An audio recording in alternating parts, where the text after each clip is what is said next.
It's really fucking quiet.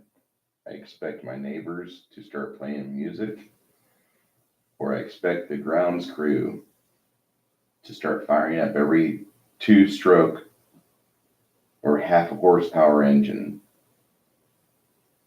You couldn't ask for a better day for this. It actually is a really nice day outside, but because I work outside, I don't really like spending most of my time outside when I'm off work. I'd say, I think maybe 5 years of my occupational life, I've had jobs that are majority indoors. No, close to 7. 7 years. Because as much as I was in the Navy, which is mostly people think of ships, back in the day, I was a deckhand. And when you're underway, well, your place is on watch. Or it's in your rack, trying to get sleep. Today's fig, and I'm screwing this up. If you're not, let me just say something here. If you ever endeavor to try to do something great and do something well, expect to fuck up a lot. Expect to fuck up big. But if you can maintain, if you can focus, then you're going to be a lot better off than most others in that field. It's hard. Nothing worth doing is easy. Now, before too long, I'm going to start. Here's what I'm going to blah, blah, blah. More than likely, I'm going to start doing some readings on this channel. I have my own YouTube channel. And after watching parts of Game of Thrones for the past 9 years or 10 years, whatever they say it was, I came to the conclusion, just as I did back when I was in my 30s, that TV really sucks. Not that my book series was great by any means. It was horrible. But it was still, there was still more enjoyment that I found writing it and going through the process of getting it to where it was ready for the shelf, which it really wasn't ready for the shelf, but I published it anyway. It's fine, don't worry about it. Just get it on the goddamn shelf. Blah. Your friends are there behind you the entire time, like he actually has 200 pages down. They were surprised. The original title for today's adventure and live streaming was going to be something of the fact that I was going to do a live stream talking about how I was very disappointed as an 8-year-old kid. And I think anybody could actually have that experience, because when we're 8 years of age, we're all angry about things like, I don't get breastfed anymore. I don't have enough chocolate milk. I can't have peanut butter and jelly for every meal. I don't like vegetables, things like that. But when I was 8, I was a voracious reader. We had a book club at our school. And the one thing that this book club helped foster in a lot of us was we read all the time. Nowadays, I don't read so much. Not that I don't try to learn, but I do a lot of listening, not reading. Or I try to listen. Some of my coworkers might tell you that I don't listen to them. Well, if you weren't such boring cunts, I'd probably listen to you a little bit more attentively.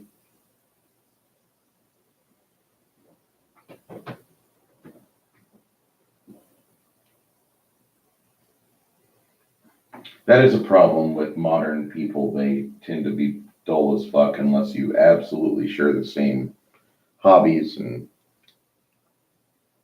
it's just a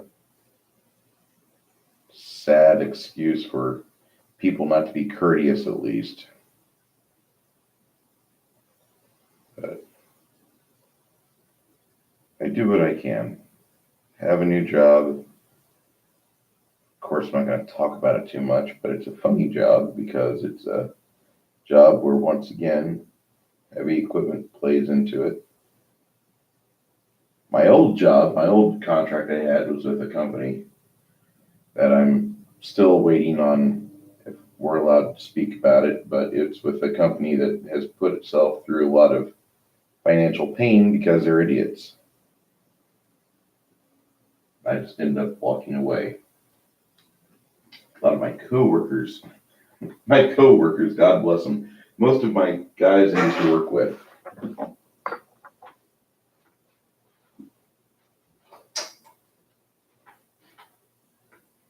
I was watching the thing earlier, so I paused it when they were talking about the UFOs falling out of the sky. But most of my old coworkers, I didn't give them a whole lot of credit when it came to planning ahead. And that's sadly the truth, because a lot of these guys were young fathers that they have their culture. I'll just say that. But when you're in your 40s, you don't know about 401ks. Your body's not going to stop and wait for you to get squared away. The clock's going to run. So figure out what's going to happen tomorrow if you can't go to your job. That's good advice for anybody. But a lot of these guys, they didn't plan ahead well. And what's happening now is that they felt they were stuck. And it was funny because as soon as public information came out that a lot of us took our severance packages, there was no need for us to stick around a company that didn't have a value for us. And that's something that a lot of people,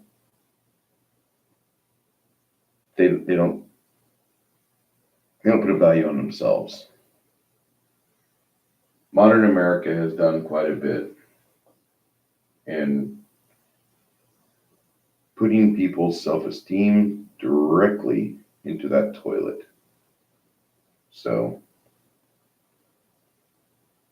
it was funny that once we all made it known, it kind of goes to like almost the Twilight bark where the dogs are yapping in the middle of the Disney movie, passing the word about what's really going on,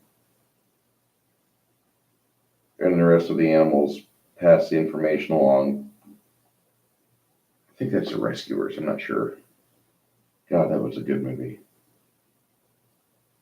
But most of my coworkers that wanted to be hired on in a different company got hired on in a different company. I went to another field, still very much into heavy equipment operations. Nothing like what I was doing before, but having a hazmat helps. And that's something that I doing my best to make sure that I can maintain that. Need to switch my diet up, need to start eating more carrots.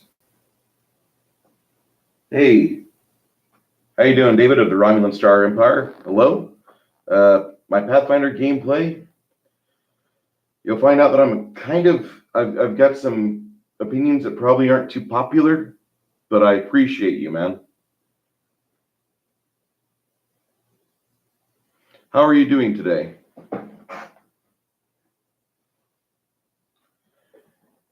Well, how old are you if you say you're starting to look for a job? You in your younger 20s or upper teens?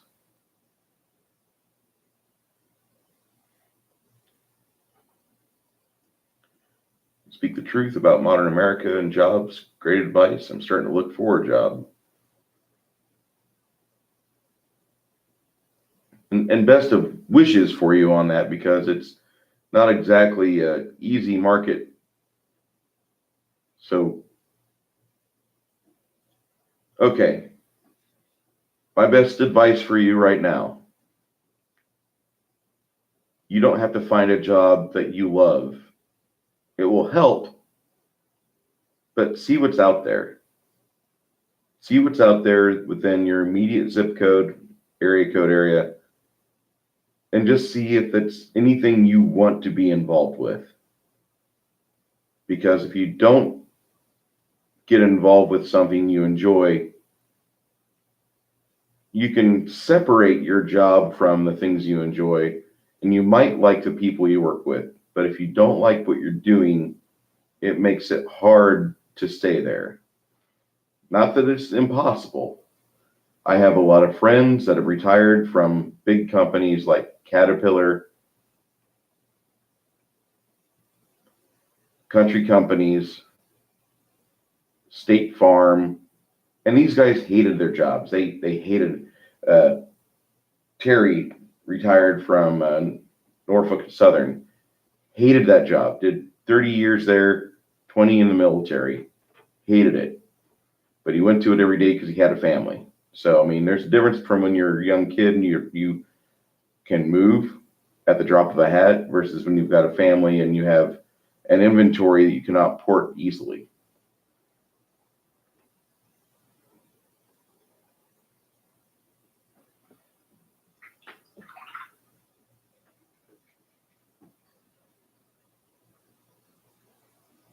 The best advice I could give to you is keep your prospects open. Find things that you can do. Don't shirk off responsibilities or duties. If you get a job, you're doing it for your wallet, so you don't have to enjoy it, but you want to do it well because you like having a constant flow of income. Secondly, this is an easy one. Stay off your phone at work. Stay off your phone at your job. It is great because right now we have these things, these smartphones, and the younger kids cannot stay off their phone for more than 5 minutes. And they just made it a policy where I work at where they don't want to see this unless you actually have a need for it.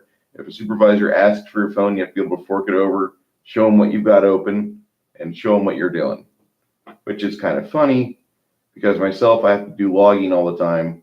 And so I've got the apps on here, but it is sad whenever he finds somebody that's on Facebook or Reddit or whatever. And it's just like, well, here goes another young one. So stay off your phone at your job. Thirdly, listen more than you speak. We were given 2 ears and 1 mouth, and you're 18. The best advice I'll give to you is find somebody that's in their 50s or 60s doing a job that you want to do, and just take notes, just watch, just observe.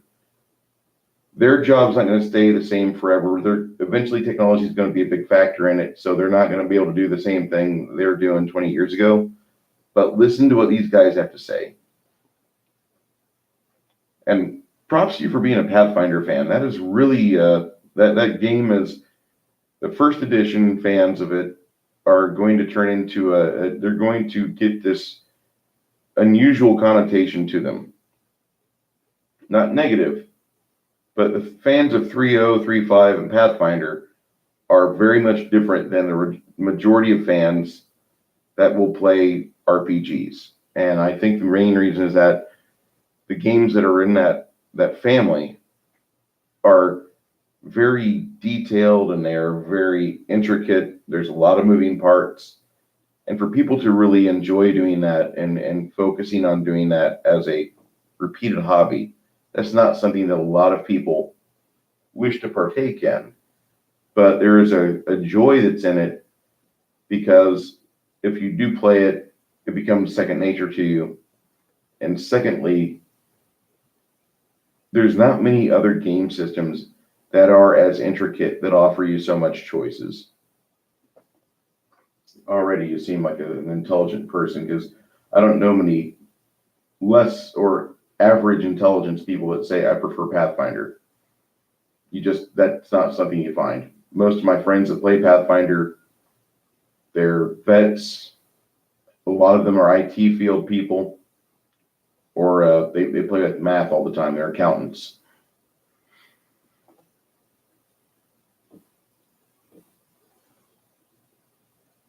But the thing I was going to talk about today with today's live stream was I was 8 years of age and I didn't like the new Star Wars movie, Return of the Jedi. The book came out. They gave us this book in grade school in book club for like $3. We got a 64-page book, had a bunch of stills of it, a bunch of things that was involved with it. And I'm reading through this book it's a basic story, the basic script of Return of the Jedi. And Luke Skywalker, they talk about him in the third person as he just attained the level of Jedi Knight. And I just thought to myself, that doesn't sound right. He just started being a Jedi 6 years ago.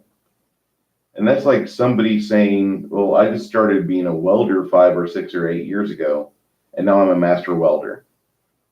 And I already knew it in my head at the age of 8, like, you can't be a master within like 10 years or something. You got to do like decades. You got to do chunks of time to be great. You might have raw talent, but you're never more than just another skilled individual that can do it until you get to like Bob Ross level. You're in your upper 40s. PBS gives you a half hour a day, and you still get to F off and do what you love. And then you can pretty much call yourself a master.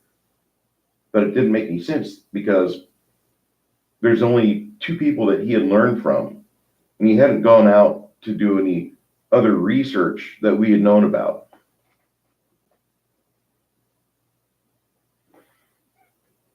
The original Cyberpunk 2020.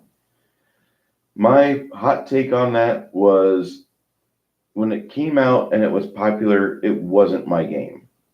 Had a lot of good moving parts in it. People talked about the lethality of it. Friends that I had that they went into it, they always talked to me about how you could play it as Shadowrun if you hated the Shadowrun engine. And I hate the Shadowrun engine. I just find that to be too complex to try to interpret to friends. I didn't find it to be an intricate and organic system that you could learn and your mastery of it would grow. It never worked like that for me. So Cyberpunk 2020 was the system, and I never played it for more than 3 or 4 times.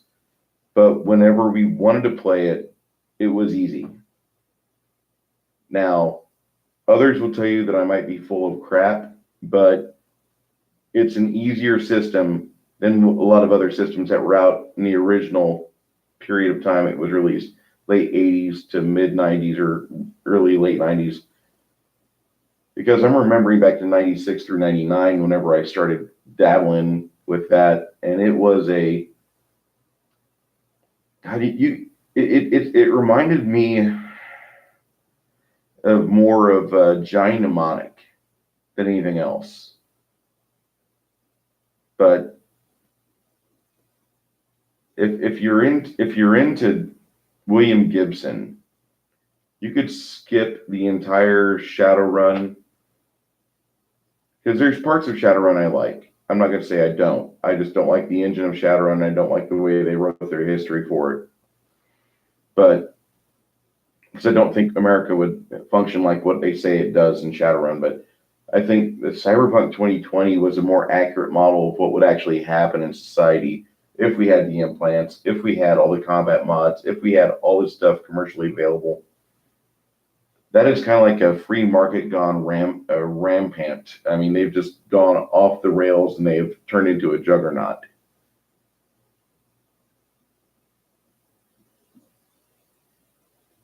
But it was a solid game. I don't remember I remember going to conventions, and when you put down you're running Cyberpunk 2020, when you were running anything based in CP's universe, slots would just fill up. You could go to, I'm going to mention some Middle America cons. You could go to Egyptian Campaign, you could go to QuinCon, you could go to, you could even go to Origins, and that would just fill up. If you mentioned Cyberpunk 2020 at the Alliance, at the retailers fair, people would just stop and they'd interact with you because everybody had a story about it. Everybody had a version of how their character died.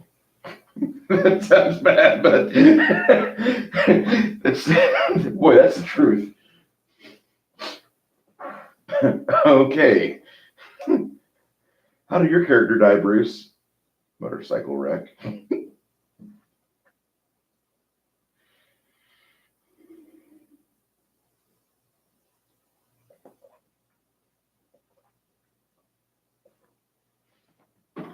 I'm drinking augmented coffee, by the way.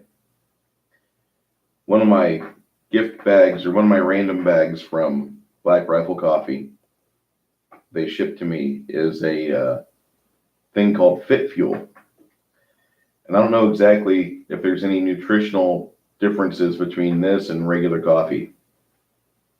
I would say all of Black Rifle Coffee's coffee is good. But Fit Fuel is probably the harshest blend of coffee they have, because when you drink it straight, it almost gets bitter. And I hate to say that about BRCC because I love their stuff, but they've got some ingredients in there that it just feels like it kicks you a little harder. Maybe it's some powdered deer antler, or maybe it's something of a nature that it is it's just one of those situations where when you're drinking this coffee, it does wake you up a bit. I did actually try to do some push-ups earlier today, which is funny because I got to about 35 and I'm like, done. Sliding back down. But that's probably their worst coffee, and I'd still rate it like a 7. Sixers, easy 6, a 7. 7's where I'd put that. But the Fit Fuel, I added 2 scoops of vanilla and chocolate swirl ice cream. Vanilla and chocolate swirl ice cream. No, I don't know if you can see that or not. Yeah, but anyway, I put some ice cream in here and let it melt, because that's what I do when I'm home, because I've got my freezer right there. So that was today's agenda plan. We were going to have coffee. Cyberpunk 2020, do you like Cyberpunk? That's the question I'm going to ask. And if somebody says yes, I asked them, well, then you need to play Cyberpunk 2020 because it's a great system. There's a fun world based around it. They had some good source books. They had some great adventures. The NPCs were probably the one thing that was written the most shoddy, quote unquote. But you have to remember, the 90s, they didn't write these voluminous adventure paths with all of these character motivations and stuff. You gave that breath. You put that in your games. And as a DM, if you didn't do that right, your players were just like, oh, he killed another kobold. And that was about it. That was all that it was. So the NPCs of the old school D&D games were really like the lamest part of it. The main reason why you bought those was because of the engine. You liked the equipment. You liked some of the treasure or loot. Maybe you got into it because of how their economy worked. But Cyberpunk 2020, solid system. Your friends that don't play it, you should probably just make them some pre-gens if they're willing to sit with you for 3 or 4 hours and do a demo run. All they're going to do is say yes or no. If you have friends that play tabletop games, they've already sat at a table once. They probably liked it because you're not always playing in character. You're usually bullshitting and table talking and talking about the last John Wick movie that was awesome and you love dogs.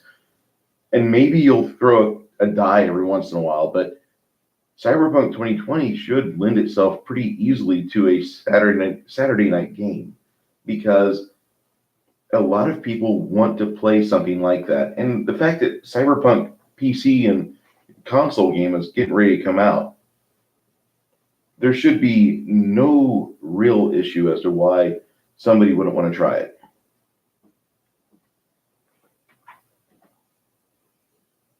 What do you like about the Cyberpunk game? I probably should ask you that too, because that's something that whenever somebody asks you about a system, there's something that they love about it, and that'll give me a better idea as to what preferred style of gaming you would do. Now, you have the Romulan Star Empire as your tag on YouTube.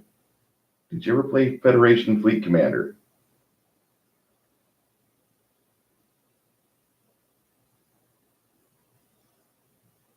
Hopefully you did. It's a fun little board game.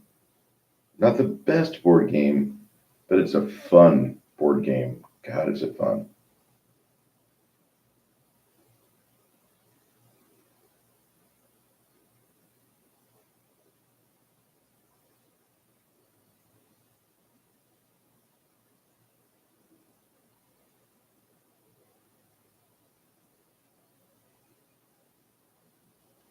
Trying to get the hair follicles right.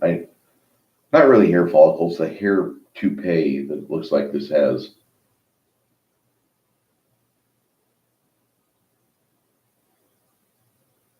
Have a good day, David, if you took off.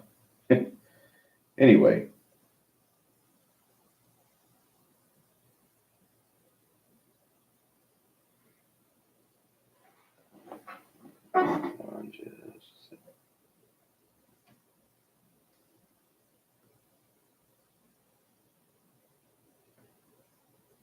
Cool.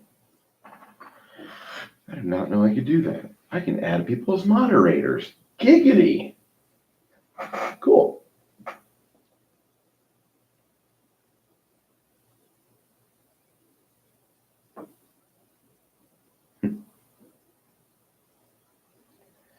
Anyway, so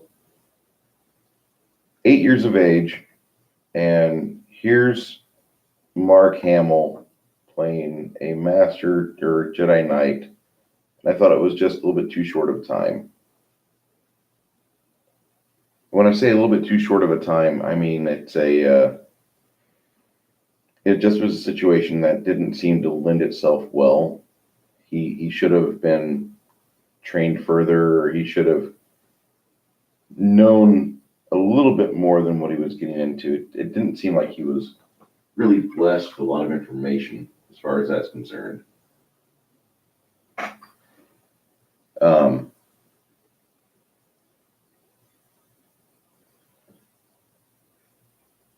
Return of the Jedi comes out, and when I see the Ewoks in Act 2, I'm not really too excited about this. I remember complaining to my mom how I didn't like the Ewoks. And the Ewoks seemed like they were there to sell to little kids. And here I am, 8 years of age, and I'm done with stuffed animals. I liked action figures, and G.I. Joe was the big thing on television. You get off work and you see G.I. Joe on TV, and that was a fantastic cartoon. A lot of reasons why it was a good cartoon was the fact that the characterization was really well done for the ensemble cast that G.I. Joe had. But it was also marketed to kids my age, and most of us didn't understand the fact that armed services, you sometimes get into warfare situations and you die. So a lot of us were all gung-ho, and we thought that this is how the military would work. Didn't quite happen like that. A lot of our friends went off, during Gulf War and Desert Storm, and some of them came back. A few guys I worked with came back. When I was a little kid, my dad was and is still into movies like Terminator, Blade Runner, Battlestar Galactica, especially Star Trek. I love sci-fi, and I've always had a special interest in Alien. Now, I have to ask you, those movies that you just listed there, your dad got you into those films? Because that's what my dad did with me. I was like a young 4 or 5-year-old kid watching Star Trek after the news was done at 10:30 at night. And there we are watching the adventures of the original ST.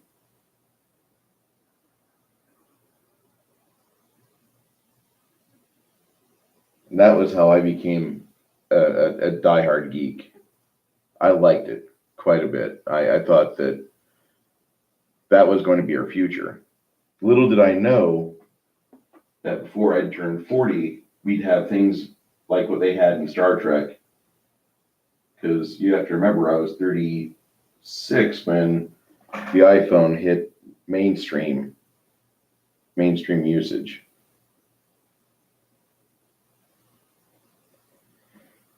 And that was a special day for me because I got my first iPhone. I'm playing with like, oh my God, this is awesome. Yeah. Technology is fun. It really is. Blade Runner is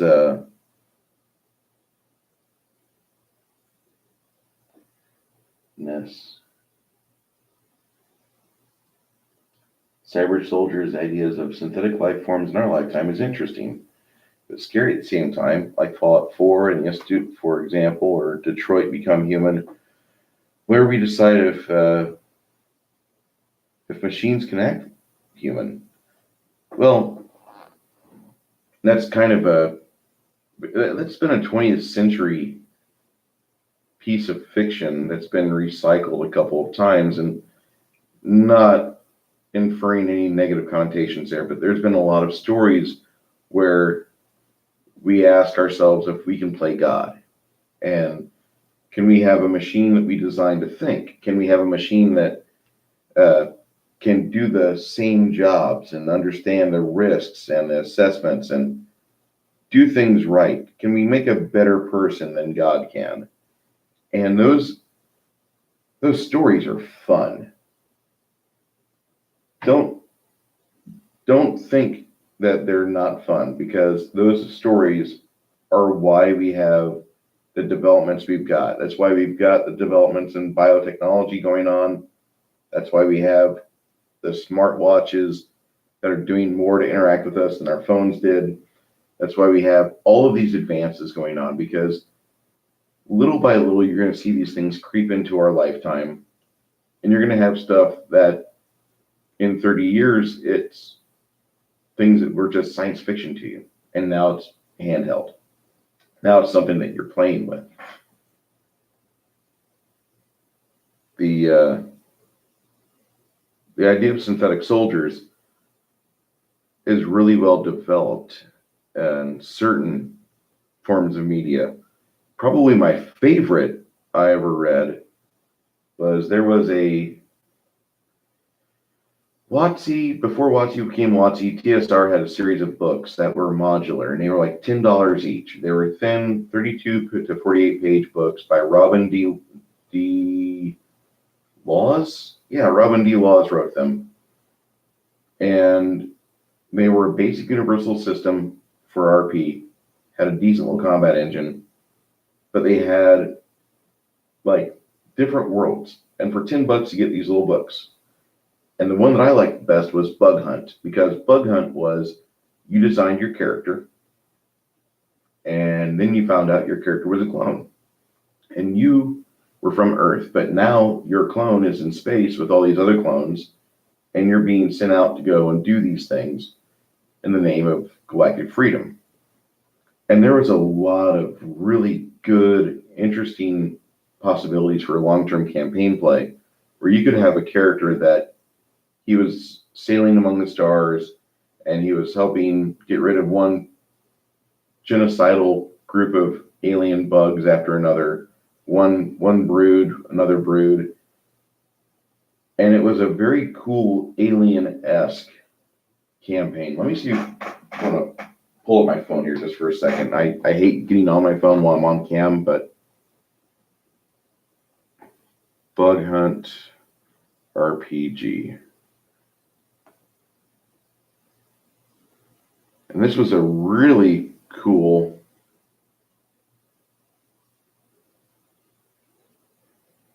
no, it wasn't Mythic.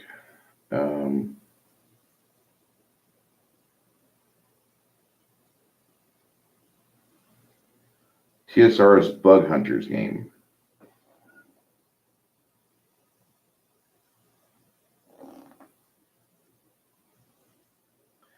Okay, the campaign game was actually called Amazing Engine. An Amazing Engine was the background piece that you would use under the hood to power your campaigns. But Bug Hunters universe was a really cool universe because they fleshed it out perfectly. For just being 48 pages, and then they had a few articles in Dragon Magazine and a few more articles on the web, and they had like a BBS. But the Bug Hunt, not just another Bug Hunt, TSR's Bug Hunters game was probably the coolest dive into theoretical sci-fi. Because what would happen if, like, say, you and I are here on Earth, 2019, and one day a ship comes down, didn't know we had ships, is the secret space program really a thing? And these people get off the ship. They're human looking. They've got uniforms on, like what we expect military uniforms to look like in the future. But these people are getting off the ship, and all of a sudden, you can recognize a few of them. And some of them are clones of celebrities. Some of them are clones of regular laymen and people on the planet. But they've came down to talk to us and figure out who is their genetic father, who's their genetic mother, who's their blueprint copied from. And they want to know what our life is like, because they went and they were molded, and they have a different active duty lifestyle where they train and they do regiments and they do PT, and they have an active duty military lifestyle. But the thought of them getting off the ship and coming to Earth and surprising the hell out of us with, like, yeah, I'm actually the genetic blueprint of some hero or some soldier screw up out in space.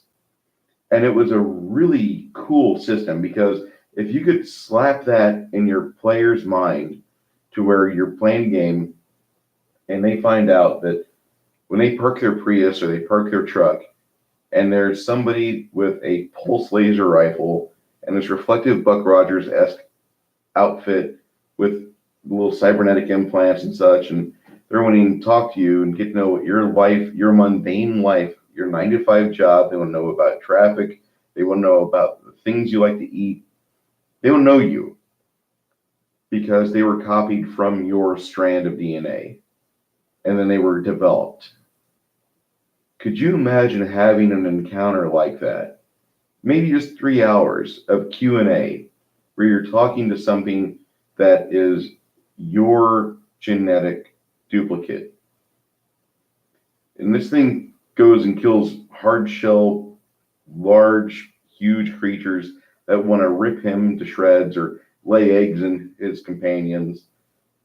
But he comes down and he wants to talk to you. I mean, I say this because that was a really cool engine. That was a really cool campaign. And the sci-fi you're talking about here goes into that. It ties into it and weaves it very well. And it was something that it struck my head, and it always has sat in about the middle cortex. Oh, I've really discussed that before, because most of my friends don't know about the Amazing Engine game. They don't go back that far. I have to talk to that about people on Discord. And by the way, are you a member of Discord? I don't know if you are, David, but you should be a member of Discord. Let's see here. Get you an invite for our chat server.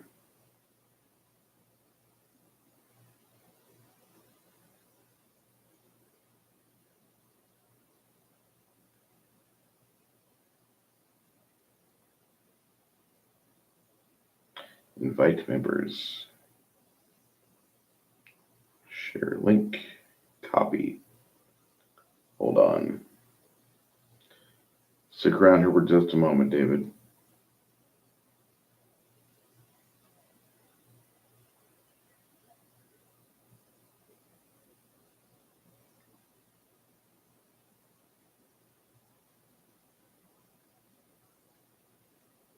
Now, that server is for a group of individuals that they like tabletop RPG games.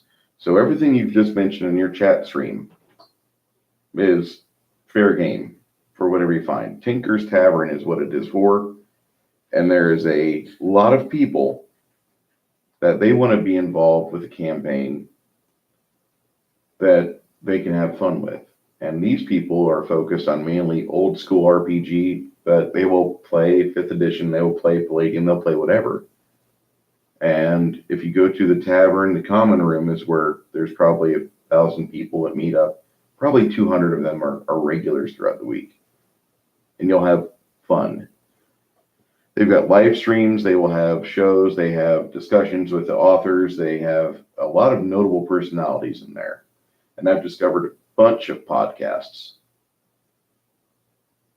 AI, artificial intelligence, is the most mind twisted. I agree with that. Not going to disagree with that in the least bit. Because first thing AI typically wants to do once it starts developing that. Oh yeah, AI. Remember Haley Joel Osment was in that. He was the Yit boy for a few years, and Phantom Menace kicked that off. Make sure.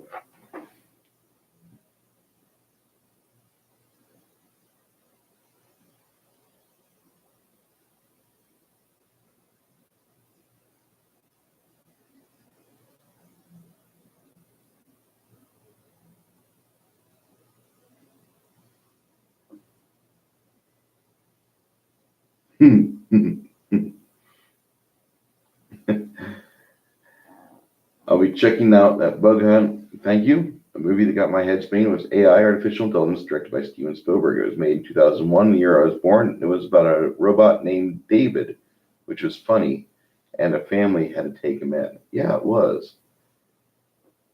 It was probably also one of those movies that it first got us all focused on the fact that this could be a real thing.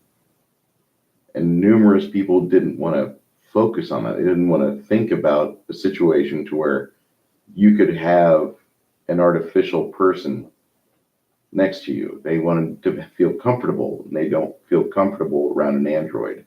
Don't know why. That's just how that is.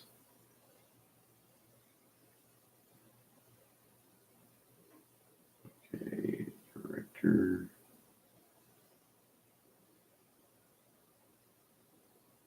And after that year, he put out Minority Report. I don't know if you saw that or not, but that was another great movie. Yep, Haley Joel Osment, The Sixth Sense, Artificial Intelligence. He was in Pay It Forward, Secondhand Lions, which is one of my favorite movies. Teachers, holy cow. I didn't realize he was in Teachers. I got to see that now. God, he was a child actor. He had everything. He was born in the 80s, and he's got 87 or 88 credits to his name.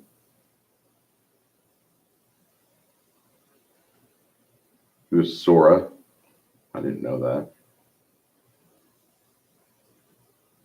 Now, he wasn't in the Phantom Menace, my bad. But he was in Pay It Forward, Buzz Lightyear of Star Command. That's a movie that always gets me happy. Edges of the Lord, which I've not seen.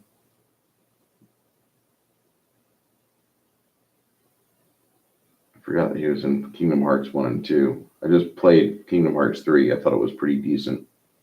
It's not great. It's pretty decent. And he's been in a lot of films. Did not realize that.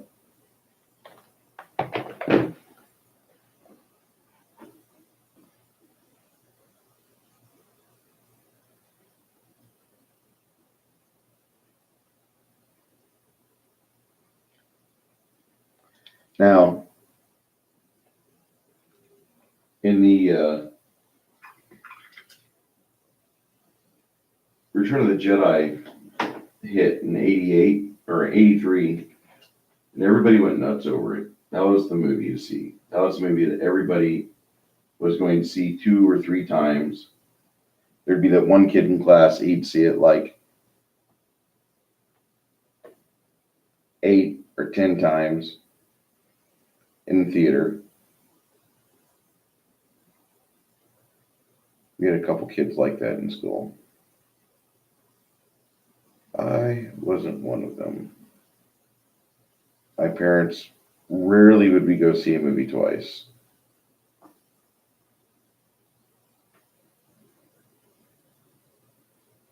Mom and Dad took their honeymoon to see The Empire Strikes Back. Dude, that's way cool.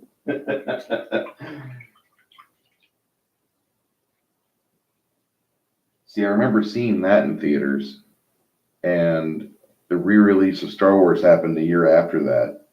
And so I got to see them out of order, not intentionally, but I was 1 or 2 when Star Wars came out, depending on who you listen to. But I knew Return of the Jedi wasn't how it was supposed to be. And at the time, Star Wars was my favorite thing because, like a lot of other kids my age, we had the best toys ever made by Kenner, which everybody now wants to buy them. We wanted to buy them back then too, but they were affordable. Nowadays, my old Millennium Falcon that I had is probably worth $200 or $300. I don't know why I've not sold it, but I don't want to. In fact, that's in Illinois. There's no reason for me to worry about it. It's up there with my parents. Sometimes your paint doesn't work right. You have to.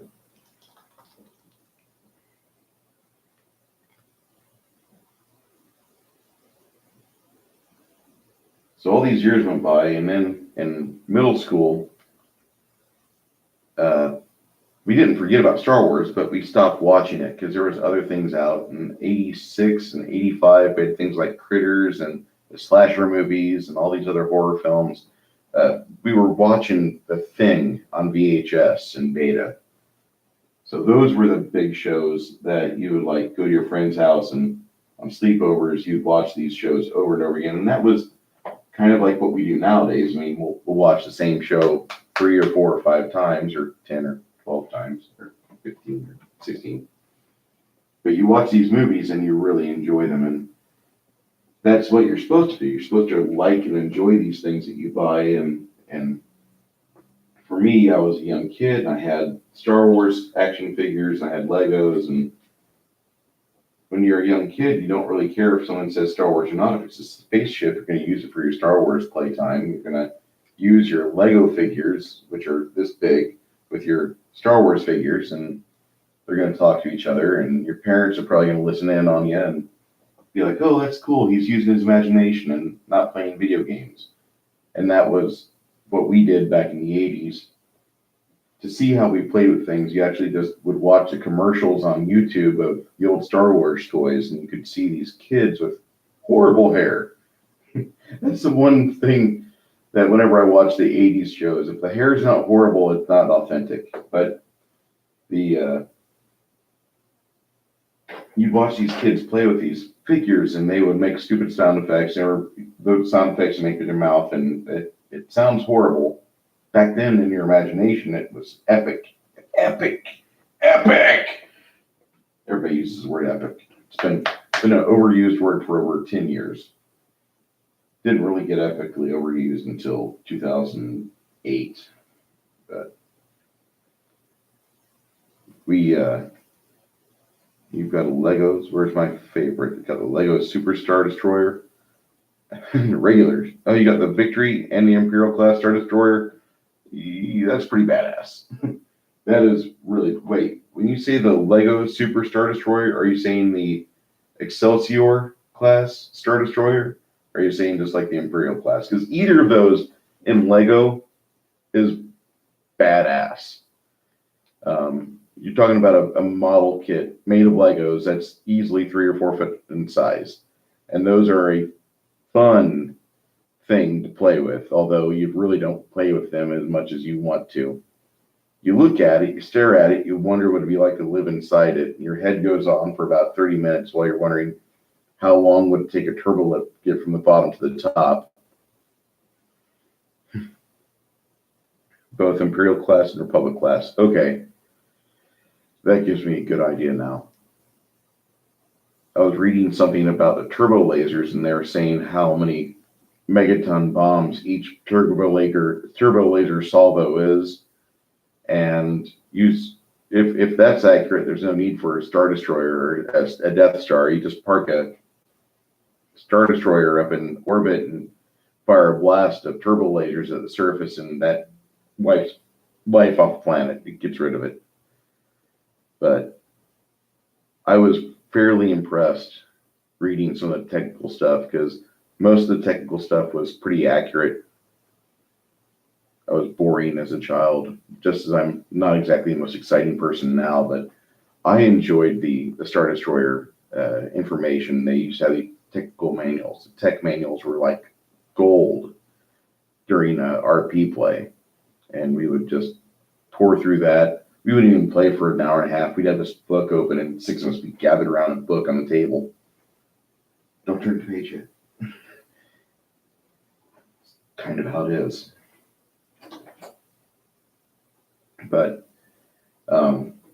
you would play with these figures, these toys, and my love for Star Wars is based on the experiences I had playing with these toys, not with the movies, not with the cartoons, not with the comics. All those are fun in their own way. The toys are where it allowed my imagination to make its own story. Your prize is a Romulan Eric's Warbird toy. Dude.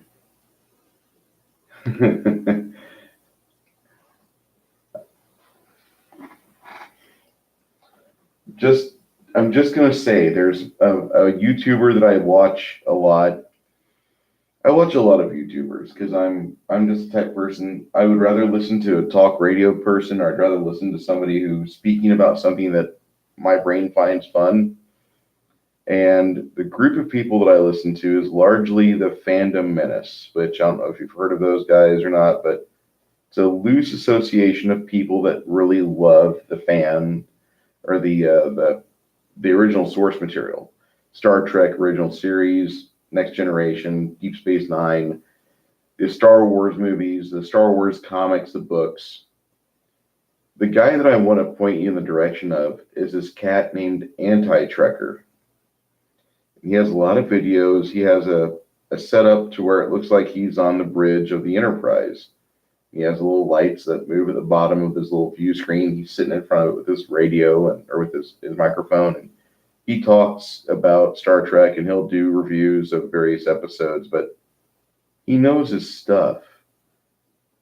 And if you like Star Trek, I would suggest watching him, because he's got some great material that it'll just fill you with joy as you hear his opinion of something. You disagree with it, and you're like, wait, hold on a second.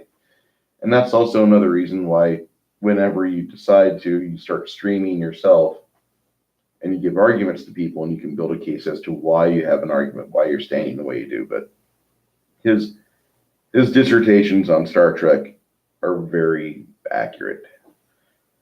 The fact that you have a prized Romulan Warbird in your collection, thumbs up to you, thumbs up to your parents for letting you grab that, because those are a badass piece.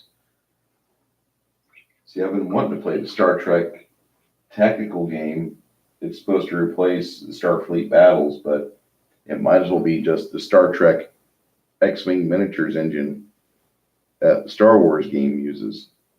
I don't know if you've played it or not. I like Star Wars X-Wing. Very well put together game.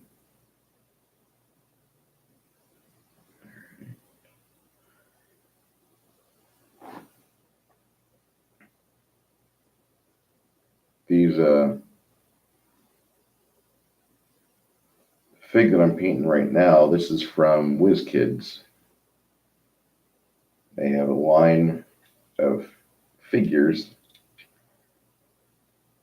that are pre-painted, pre-primered, I should say, not pre-painted. You do the painting, they primer it for you, and you get these figs, and you decide to paint them up however you need to. They're fairly cheap. You get two for $4 or $5. It's awesome. They have a TOS character toys, and at Christmas time, the Romulan, Klingon, Federation ornaments come out. Yes. I'm very familiar with the ornaments. The ornaments for Star Trek are probably the best.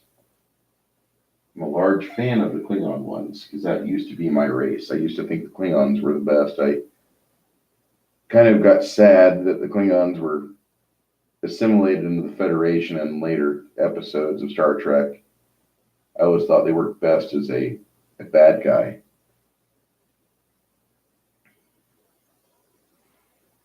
But then we found the Borg. I just was sad because after the third season started, they returned Picard back to his human self, and they never really played off it that much again. They had a ton of appearances. The Borg were everywhere in the Next Generation. They had a movie thing called Insurrection, and they went into it. But I was watching this stuff on Anti-Trekker the other day, and I forgot how many episodes actually dealt with the Borg. Probably my favorite is still Q-Who, where the Borg zapped the Enterprise and they cut out a chunk of decks, kill off like 18 people. And afterwards, Picard's telling Q, "You're going to return those 18 people back alive to me." And Q's like, "If you're not willing to get a bloody nose, space is not where you belong. You need to go back home and hide under a rock and just wait and see what happens to you. But if you want to remain out here, you have to learn to accept losses." And that was one of the coolest moments of Trek I've ever seen, because for the most part, I don't agree with Star Trek. I like Star Trek, but especially the Next Generation, it got very much navel gazing and not as much, "I'm going to go have sex with that green chick." I like Kirk better than Picard. Picard has some great ideas,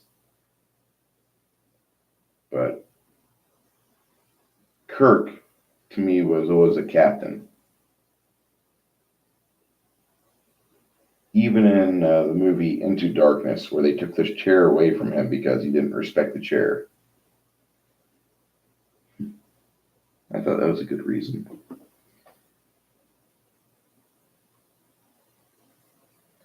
The TOS Romulan Warbird picked it up from Hallmark before they left in town. Man, it sucks. See, we had a Hallmark store in Forsyth, Illinois, and they closed that down at the mall.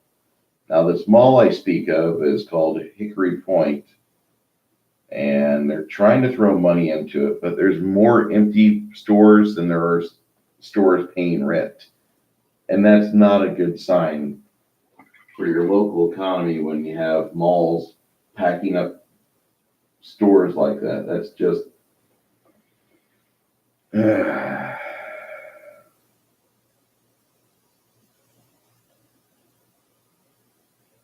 USS Pegasus cloaking device go through the hole and fire away and cloak back out. Yeah.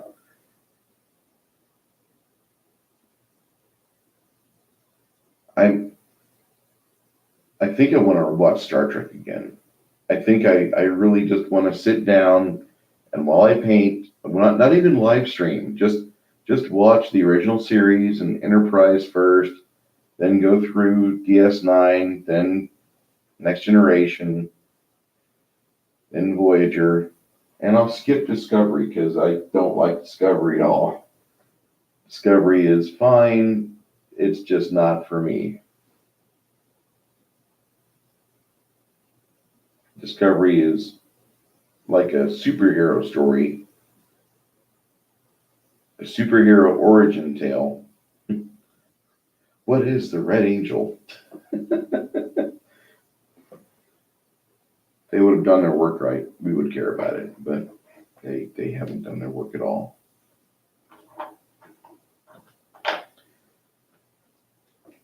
Now, the game I think you would enjoy would be a game that is the Star Trek tabletop skirmish game, and it is a X-Wing like game that you can do campaigns with or small skirmishes, and it's really good. It's a very fast moving,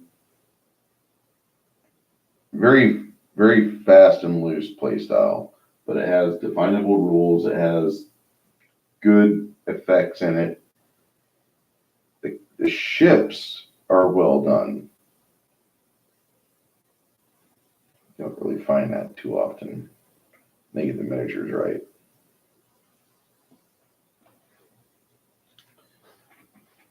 If you want to laugh, check out sad Star Trek skits. I laugh my butt off. Data. Oh yes, we will show that. Star Trek skits. I laugh my butt off at it. Data mad at Wesley Crusher. Shut up, Wesley.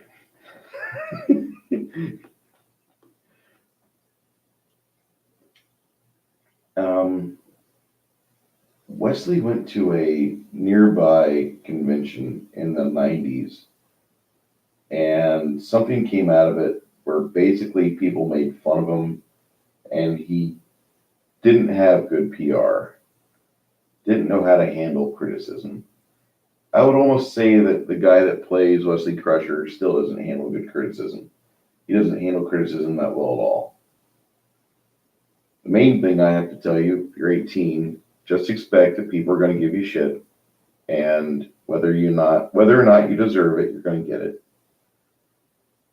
And if you can figure that out, you'll be fine. But that kid never learned how to deal with criticism right. He always thought the world was going to kiss his ass, and that's one of the reasons why he separated himself from the Next Generation for a while. Stupid.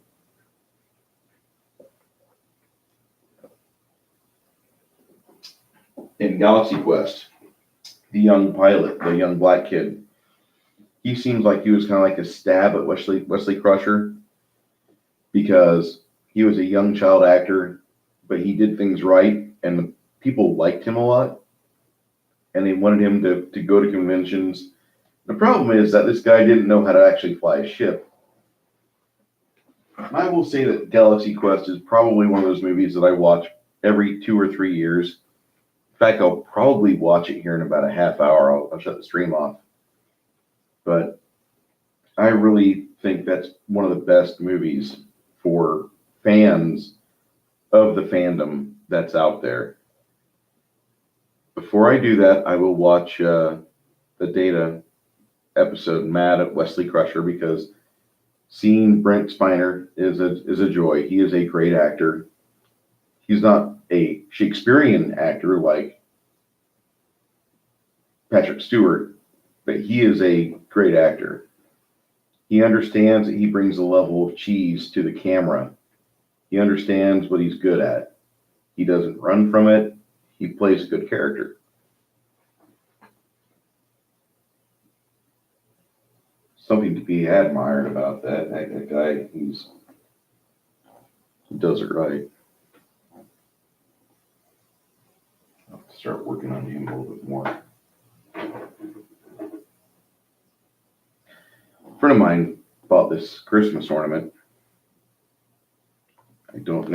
see her too well.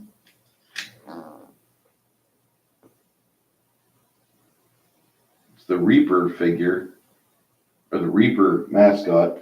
Reaper Miniatures out of Denton, Texas, has a mascot named Sophie. She's a succubus. Gosh damn succubus. Gonna eat my baby. And she is a character that's been around for over 20 years. Popular enough to where they make Christmas ornaments about her. I think that's awesome.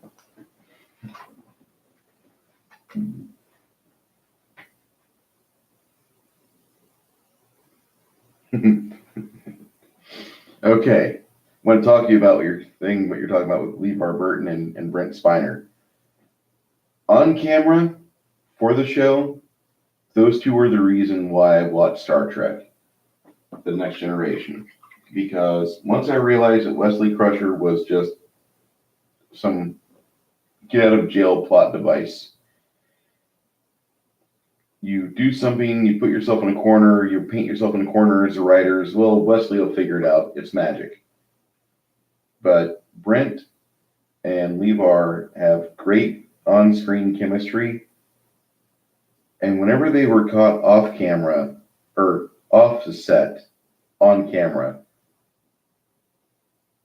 they have good chemistry. They have great friendship. You can tell those guys genuinely enjoy each other's company.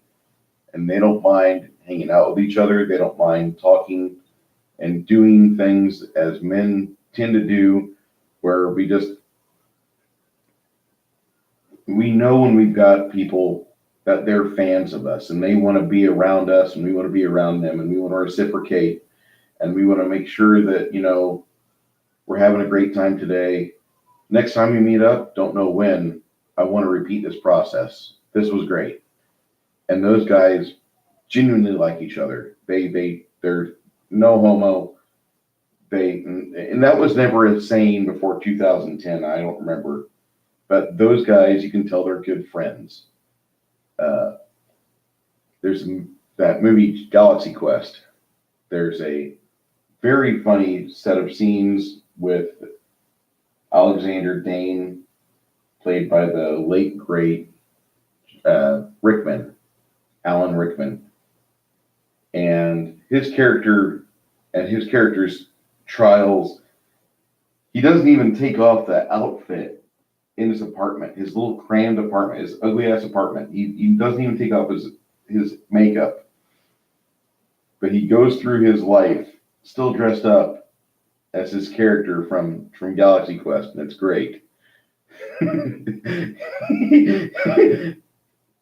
Brent loves to make fun of LeVar's reading angel sessions. He tries to make at the Star Trek conventions. Yes, yeah, he does that.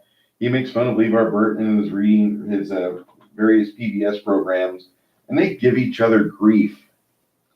But it's one of the, and I remember LeVar giving him grief for Independence Day 2, because he came back. He wasn't dead.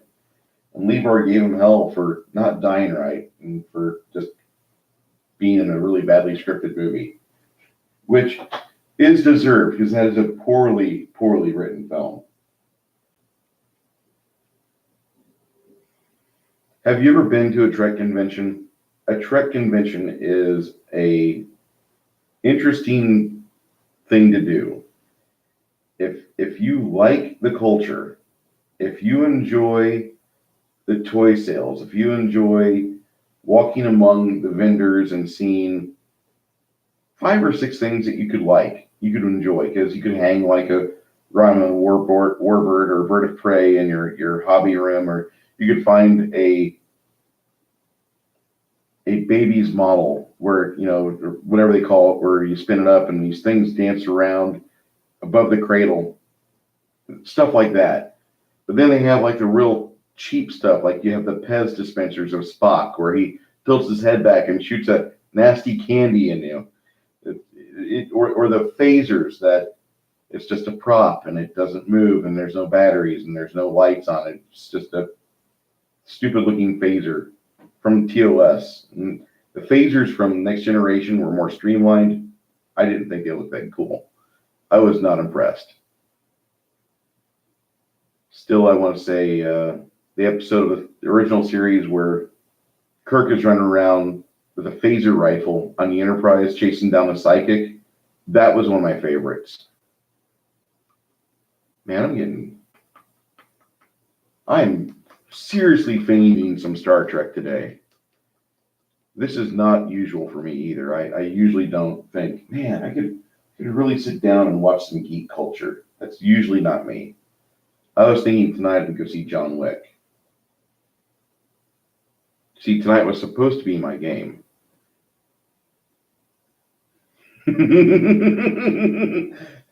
Dude, back in the day, we didn't have Comic-Con and we didn't have these big money-soaked conventions that they are now. So they had the basic conventions, like we had the D&D conventions, and then we had like the sci-fi conventions that were mainly Star Trek conventions, but we didn't have what we've got now. And so you don't look, if you were caught at a Star Trek convention and your neighbors didn't know that you were a Trek fan, and there you are in your Star Trek uniform from motion picture, they knew you were a geek. Nowadays, being a geek is cool. Don't understand how that happened. Kind of wish it'd go back to where we weren't so cool. So I don't need everybody to like D&D. I just need people that like the game to like D&D. I'm not saying it's not for everybody. I like being part of not the cool kids club, which I'm being told that, hey, it's safe. You're not going to be part of the cool kids club. But Brent Spiner gives shade to everybody. Well, I've never seen him give shade to Marina Sirtis, the counselor Choi, who, as much as I love her character based on her looks, because I'm a red-blooded American male, I have to say that when she speaks in an episode, sometimes I feel dumber. I challenge you, if you disagree with me, to watch some old Next Generation episodes and just let her go about her business, and afterwards you'll feel like she's the worst ship's counselor ever. After season 2, they had Guinan, the bartender. We don't need Troy. Well, Riker needs Troy, just like Picard needs Crusher. But Brent Spiner to Patrick Stewart in front of hundreds of fans. What are all those dots in your head? Brent Spiner, Patrick Stewart, face palms.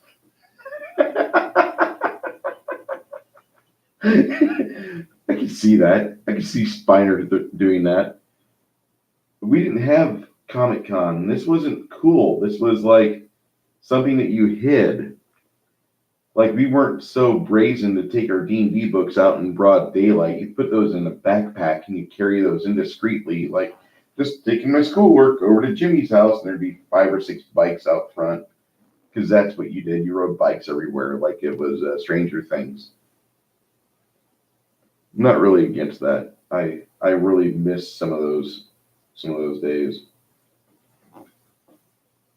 Then you realize you're in your 40s, and you're like, wow, that's 30 years ago. I played my first game session of D&D when I was a sophomore in high school. And I loved it. I really loved it.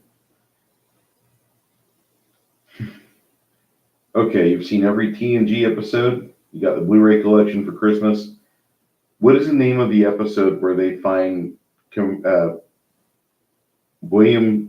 Montgomery Scott, and he's in the transporter relay, and he's been stuck in a transporter relay, and they beam him on board? What is that episode called?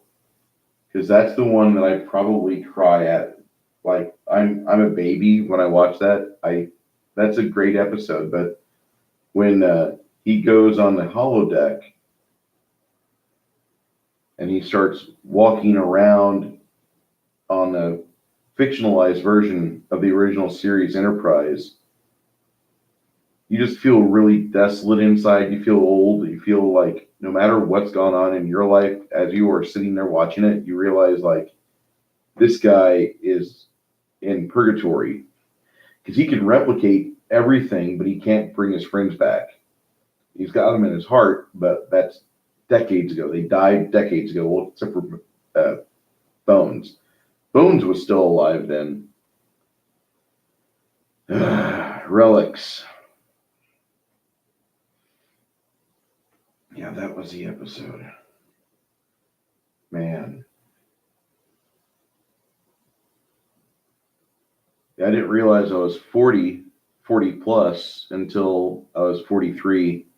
And I was getting out of bed one day and I thought I pulled a muscle getting out of bed. So now, in my head, my inner bully always beats me up and like, you feeling old yet? Let's go look in the mirror and see what your dad's body looks like with your face on it. And that's kind of where life goes after a while. Yeah, the episode Relics was a high watermark for me. If you get to watch that with friends, like I think actually I wonder if there's a Star Trek convention coming up here soon where they're going to have, they usually, at old Trek cons I would go to, they would have a player, they'd have a VCR and they'd have, the tapes, and somebody be putting through like the top 10 episodes of the TOS. And so you'd always watch like City on the Edge of Forever or other well-known episodes like that. But I think I would like to go to a con with a bunch of fans, and I want to watch Relics with them, because that would just be one of those things where like that would be a bonding experience, because one, we all saw it in syndication and maybe even when it first aired. But then in 99, 97,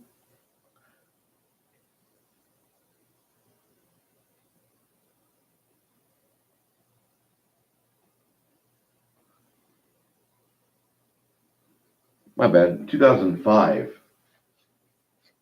James Doohan died. And like most of us that had gaming groups at the time, I didn't at the time,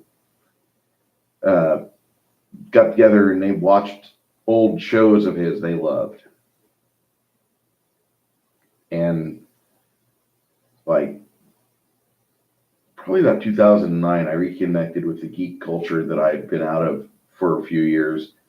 And that was one of the first things we all did whenever these friends of mine found out that I was a DM for Pathfinder in 3.5. We sat down and we watched old Star Trek together. And you want to talk about just a stupid, fun, enjoyable time, is about 7 or 8 people, girlfriends included, sitting down and watching old Trek episodes. And it was weird because like you didn't get emotional when you watched it broadcast on television. But when you realize that this actor who you've admired for all your life, and they had given you some sort of hope that maybe in the future we'll have these sort of things, these conventions, and these sort of bits of technology in our real life, along with the ability to replicate whiskey at the push of a button.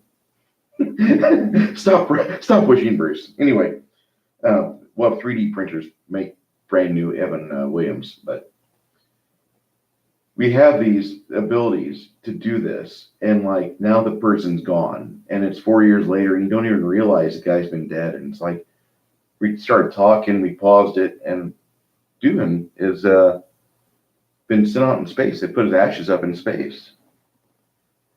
Unifications Part 1 and 2. It was the first TNG episode of Spock and showed what Romulus looked like. You also love the Defector. But well, when McCoy and Data were talking, that was the first episode, if I remember right. Data was escorting McCoy through the halls of the Enterprise, and McCoy's saying, "It's a nice ship. It's got a good name." Yeah. See, the day that DeForest Kelly died, or the day after, it was the day after, I had just been fired for the first time.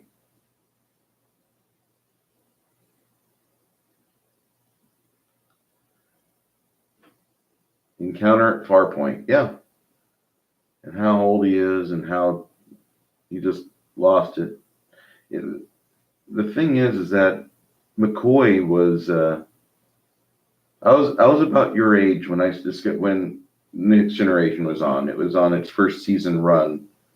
No, it was on its like third or fourth season. I was around, but 93. I was 18. But Encounter at Farpoint was in 89 or 90, somewhere around there. And so when I saw that, I'm like, oh wow, McCoy's still alive. Yeah, Treat Her Like a Lady, Leonard McCoy's episode. Man. See, those three characters were in the Next Generation. They had their own little episodes, and they had, well, DeForest Kelly, Bones didn't really have a whole lot to do but walk around the Enterprise like an aging sailor, which is exactly what he was. He was an old corpsman, basically, but I like this role, and I liked him just being an extra because you saw that, and you're like, oh, wow. And he's still going at it, and he's in his hundreds. I forget how old he was portrayed in the episode, but he did a very good cameo for that.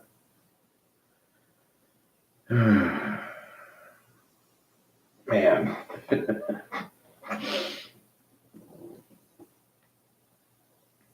But when we watched Relics together in 2009, I don't think there was a dry eye when he went on the holodeck. And it was really weird too, because I think two of our friends, two of the gamers at the time, had just lost their parents or lost an aunt, is what it was. One of them lost her mother, one of them lost her aunt, and it was just like, this is what they used to watch. This was their show. So I guess maybe I pine more for nostalgia than anything else.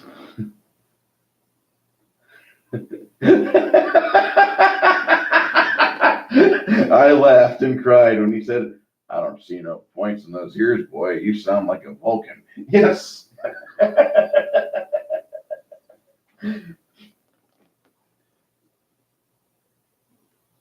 Okay, well, I know a lot of people don't like the Kelvin timeline, the JJ Trekverse. I have nothing against it. I actually really like Star Trek Beyond. As much as it has the girl that was used for about 7 movies all in a row, and she was the added in character, the eye candy for some films. She was the mummy chick in the Mummy movie with Tom Cruise, but she was in the last one with Star Trek Beyond, and she was the alien girl, and she was a really good character. She was a really badass character without being too over the top. And I thought she did a great job, but I liked Carl Urban's rendition of DeForest Kelly's Bones. I thought Carl Urban, I actually thought he was a fan of the old Star Trek show, and even maybe he had spent money and bought Trekverse books when he was a young kid, because he's not much older than myself, and that was popular back in the day. That was what you, I mean, if you couldn't find anything at the bookstore, you go to the Trek books, and there'd always be a new Trek book there. A lot of them were novels. Not all of them were good by any means. Some of them were great. Richard Knack has done a few, if I remember right. But there's some really good ones.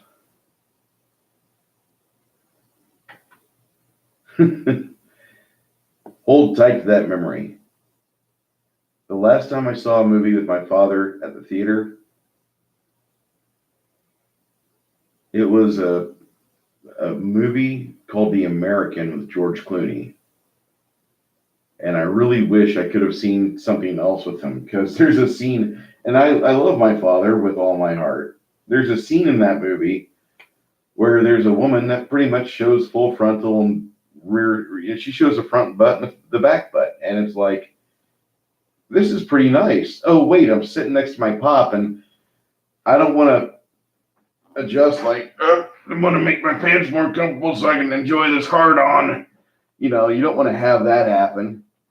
And you don't want to have your father doing the same damn thing and you're just staring there like, I'm a Nazi. I'm focused on the screen. You don't look to your side. Keep your hands confined with the theater seats. You don't talk. And I wish I could have seen any other movie in the theater with my father. But I was good. I was like, oh my God, that's kind of embarrassing. Like, I don't like watching nude scenes or sex scenes with my parents. It's just not. I'm 44 years of age, and if there's anything I can avoid watching with my parents, it's any rendition of more affection on screen than a peck on a cheek. Because that's just, I don't mind porn. I don't mind whatever goes on screen is on screen. Watching it in the same room as my parents, absolutely disgusted. Let me go to the bathroom. I gotta not be here. But that was the last movie I saw with my dad in '06. And my next visit up to Illinois, or preferably their visit to Texas, I got to take Dad to a Draft House Cinema Theater and really give him the full Texas movie experience, because it's a lot different than anywhere else. Because, well, in Texas, one, it seems like it's standard to serve beer at movie theaters. It's like, wow, where I'm from, we don't sell beer here. We have popcorn, we have Coca-Cola. Would you like a Starbucks? And they do that. Not my thing. I really appreciate what we do here. I'm not saying Texas is best. I haven't traveled nearly enough. I know that. One of these days. Used to travel quite a bit. Getting used to having a lifestyle to where I can do this. Saw the original Conan. You got that scene. Yeah, that redhead girl at Conan with Jason Momoa and her. They had to act throughout the whole movie together. That was the last thing on the schedule, because the director wanted those two to look like a natural fit together. And so they scheduled that as the last scene they would film together. And it actually kind of came out okay. Now, I just wish that that movie had been received by everybody else as much as I liked it. Because I saw, was it a great movie? No. Was it a movie that I felt that Howard, the author of the Conan series, would have sat and enjoyed, and at the end he would have clapped? Yeah. Because I think that all the main things that you want to achieve for the Conan origin story are in that film, including the second half of the movie being where he goes and gets his revenge for his father's murder. I thought that was perfect. It wasn't reinventing the wheel. We just wanted another Conan film because it had been 30 years since the last one. And Conan is a license that really shouldn't be out of the movie houses. It really is. It to me, in a perfect world, the superhero movies would have taken off like they did.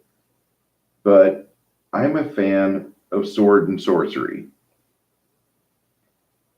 And it's very upsetting that we haven't had a good fantasy movie for years.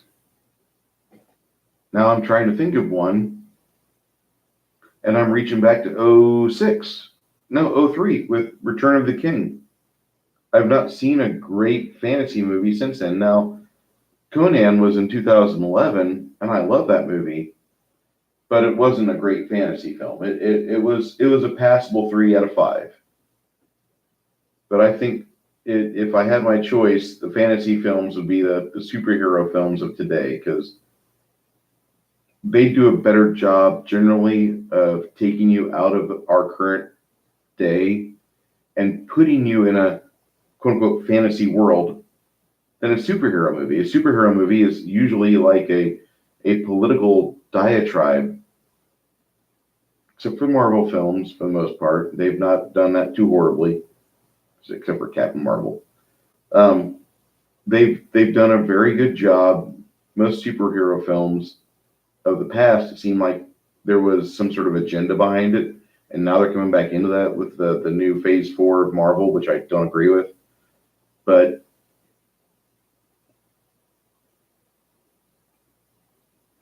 I think fantasy films should be in the movie houses at all times, just because you need to get away from where you're sitting at. You and your dad love the movie Forbidden Planet. Whenever I get to watch a movie with Dad, it's either Ice Station Zebra and Forbidden Planet. I've never seen Ice Station Zebra, but I'm going to. I've got my phone is on IMDb right now. Ice Station Zebra with Rock Hudson. Oh, badass.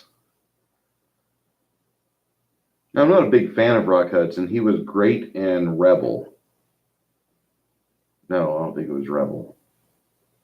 Triumph, no. Hold on. And on Ice Station Zebra's IMDb account, don't go through Giant. It is a movie I was thinking of. I love Giant. Couldn't even think of it, but I've watched that movie about 7 or 8 times with my parents. And that's a very well done film. Now, if you go through Ice Station Zebra, you're going to be very sad because the majority of these wonderful people that starred in it are no longer with us, and that will make you sad. Jim Brown is in it. Hell yes. And they give him some good props in IMDb. Often mentioned as the greatest player in NFL history, this ruggedly handsome African American fullback for the Cleveland Browns first appeared on movie screens in Western Rio Conchos, 1964, followed by a strong supporting role as convict commando Jefferson in the terrific World War II action film The Dirty Dozen. IMDb does a great job of giving you the information you need. Been a fan of them for 20 years now. Jesus, I'm freaking old. Forbidden Planet was my go-to when I was a young kid. That was a movie that I was really, I had nightmares about the monster because the monster was just this scary beast. And then you find out that it's all because the scientist and the Krell machinery is causing the scientist's darkest desires to manifest and come to life. And you watch that, and when you're a young kid, man, I mean, that is a great, scary movie.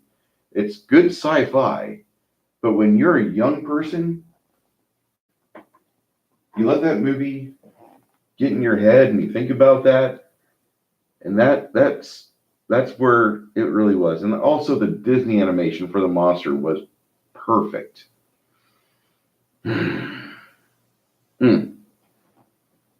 You and your dad have good taste in movies. Now, if you get the chance, a movie just came out called Prospect. You might want to watch that first before you sit down with your pop about it. But Prospect is pretty good. It's one of the better hard sci-fi movies I've seen. It's got some actual. It's in the same vein as Europa.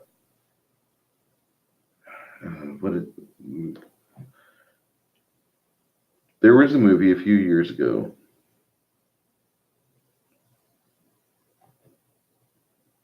Europa Report came out in 2013.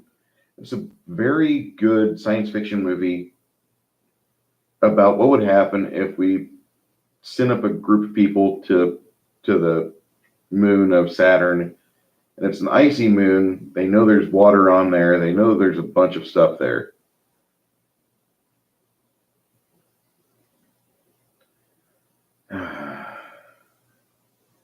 Europa Report is a lot like Prospect. Those two are a lot alike in theme and with the realism aspect.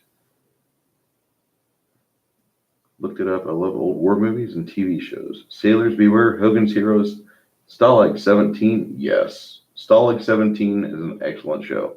Jumping Jacks, Dean Martin, and Jerry Lewis. Absolutely. Kelly's Heroes and MASH. The Prospect is a good movie. If you like Oberyn Martell, the spear fighter from Game of Thrones, if you think he's a good actor, you're going to be pleasantly surprised. He's in it. He plays a father. He takes his daughter out on a moon, and they're prospecting. They're doing what, most frontiers people do. They go out trying to make a living, and it's a very well put together sci-fi movie. It's got some very good aspects in it. Special effects are minimalist, but they're effective. So if you like great sci-fi, I would recommend The Prospect. That's probably one of the better ones I've seen since Europa Report. What was the movie that I watched with my dad last? Outside of the theaters. It was Star Trek Into Darkness. I need to watch more movies with my dad. That's what I'm really saying. My dad and I, we get on the phone and we talk about hobbies. We talk about our paints and what we're painting today and what we're working on. He's got an entire mural in the basement. He's painting up for the Lionel train set, which we always had HO scale when I was growing up. I move out of the house and Dad graduates to Lionel. Maybe because that's what he grew up with, but he likes Lionel now. I will appreciate any type of train set because train sets take time and a lot of effort to be done properly. And when it's all done, well, it's a hobby. You don't make money off it. It's something that you do out of love, like these.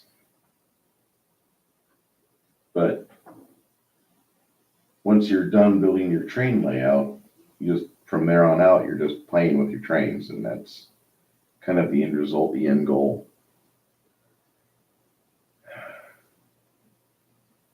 Interstellar. All right, confession time. I've seen only half of it. And the problem I have with Interstellar is the director. And I like the director as a person. From what I've watched him in interviews, he seems like a very reasonable person. He sounds like he's got his head on straight. He tries to treat his cast members with respect, and he doesn't try any funny business. He doesn't Weinstein anything. He does a very competent job behind the camera. 3, 2, 1. But every movie he's directed that I've watched, I've fallen asleep during the middle of the movie. There's something about either the way he sets it up visually or his audio, but Bruce is terrible at staying awake during a Nolan movie. I can't. I don't know what's wrong with me. I watched Batman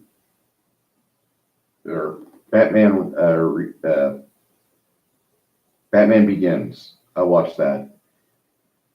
And shortly after the scene where Batman and Ra's al Ghul skid down the side of a snow-covered mountain, right after that, I fell asleep. And The Dark Knight The Dark Knight Returns, I fell asleep right after they visit Two-Face in the hospital, and one side of his face has that uncanny valley burned look because the computer graphics weren't that great. Sorry. They aren't. They were not that great at all. In 2008, you're looking at the screen and you're like, that looks like it's all right, but the resolution's too sharp, and I can see pixels. Sorry. But then Dark Knight Rises in the not prison, down below in the earth where they're telling Batman that he's going to have his spine put back in place and then he'll learn how to climb again. I fell asleep during that part.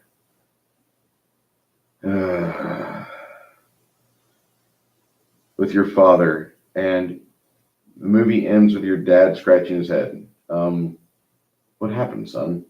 I could see that happening because that movie didn't really have a great payoff. I think the movie with the best payoff I've seen, I like the idea for Interstellar. I've read the script. I liked it. I just wish I didn't fall asleep during the middle of it. I think I need to be hopped up on like something stronger than caffeinated as fuck, because caffeinated as fuck isn't doing it for me. When I rewatch a Nolan movie, it's going to happen. I put it in the DVD player for a reason. I'm going to fall asleep. It's going to happen.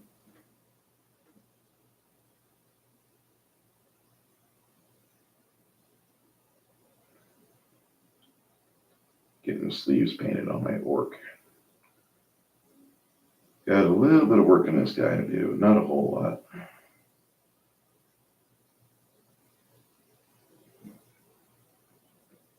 The movie my father scratched his head at was The Matrix Reloaded. My father hated that movie. Now, I think it's pretty mutual between my father and I. We don't really talk about... My father will do Q&A sessions with me when I was a young kid about sex. Didn't really explain it too well, which is why once I had it, I was an idiot and I went after it all the time.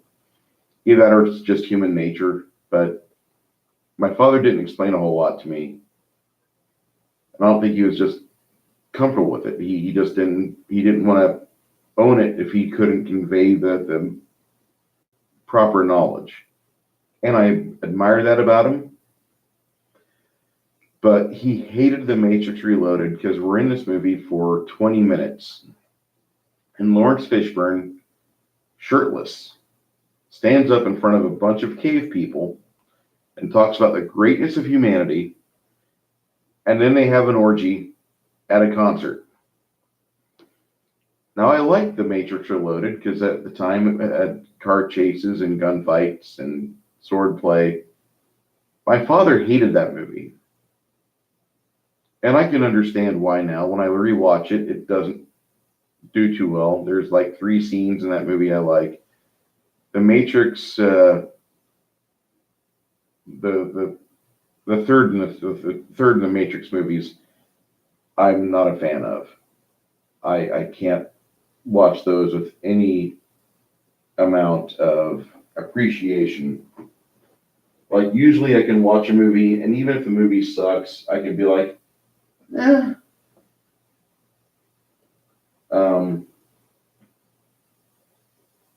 I think I just watched the Matrix movies just because in my head I'm a better director than those guys, even though my books have commercially not sold worth crap, even though my ideas usually don't sell well. And the reason why I'll say that, I've had a YouTube channel for 10 years. I don't really play with it much, but even people that don't try to make a YouTube channel have thousands of followers.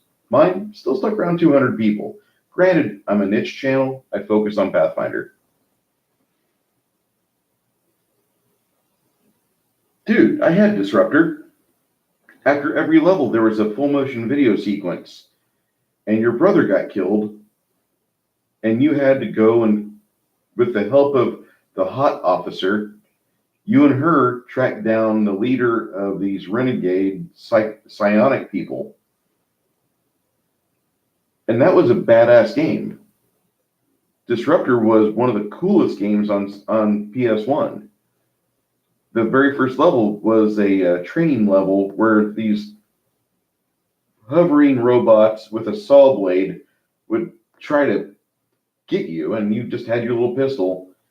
And then they started teaching you the psionics that you had, and that was pretty damn cool.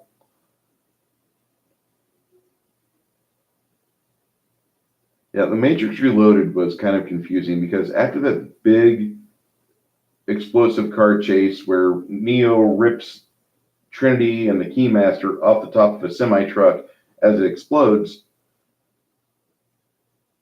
after that, they start talking about inside this reactor is a key, and you must go and drop the reactor and make sure that it explodes. And it was terrible. It was a terrible film, and they had to have the Keymaster give them a MacGuffin so they could do the thing. And instead, the movie ends with Neo stuck on a train. It was one of the worst, most anticlimactic cliffhangers I've ever seen. It didn't give you a sense of like, oh, I can't wait to see this at the end of the character arc. No,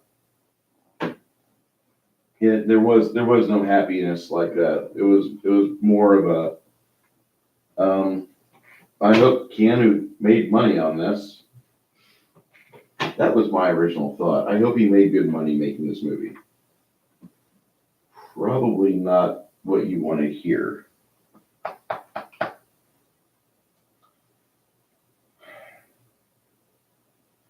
Never played Siphon Filter. I watched my friends play Siphon Filter. I have a good appreciation for it, but I never played it. For a while there in 97, I lived with a friend and his wife, and his home was like the greatest co-opted or it was the greatest living experience I had with other people. And the reason I say that is that we all worked Monday through Friday, weekends off. And I didn't realize how much that my life I wanted to change a little bit, but our friends would arrive Friday night and they wouldn't leave until Sunday night. Now his wife might not have liked that. She brought her friends over too. But all the guys came over and we played D&D. From Friday night to Saturday, Sunday. We would play, somebody would run a game. Myself or James or Cecil. And that was just the thing we did. And we really enjoyed our company. It was kind of like a gamer commune. Very fun, very good endeavor. Just a lot of, man. All right. Well, anyway, the 90s was 20 years ago. And we had a great existence out of that house. Now, mind you, everybody knew each other, and you could kind of trace the people in the house like a flow chart. Tom brought Brad over, Brad's girlfriend Jenny brought her brother Steve over, and Steve plays in Tom and Cecil's game. But yeah, that was how that was. We played a lot of PS1 games throughout the week. That was our thing during the week. We'd play those games. We did a lot of. Tecmo did a pet battle game where you would get a DVD or CD and you put it in your PS1 and it'd spin and it'd make a monster based on the data tracks. And so you would have this monster generated by these random DVDs or such, and every DVD was different. It would yield you a different monster. But that's the difference between games then and games now. They don't do a lot of single player games nowadays.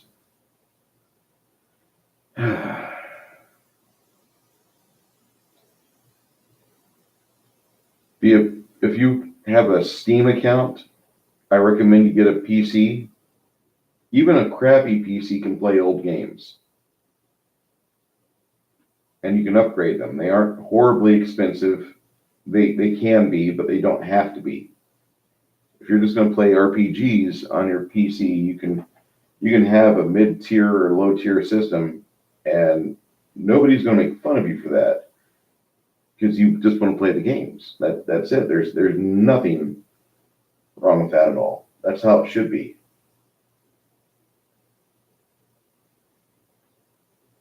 I haven't been impressed by the current crop of games because EA and the loot boxes have destroyed everything. I won't say destroy, but they've made it to where it incentivizes game designers to make a game that has a randomized component that you gamble for, And maybe you won't get it this time, maybe you'll get it next time. And they put you with this false hope that if you burn $100 on this one spin, you'll get these items that will disappoint you because they're not what you really want.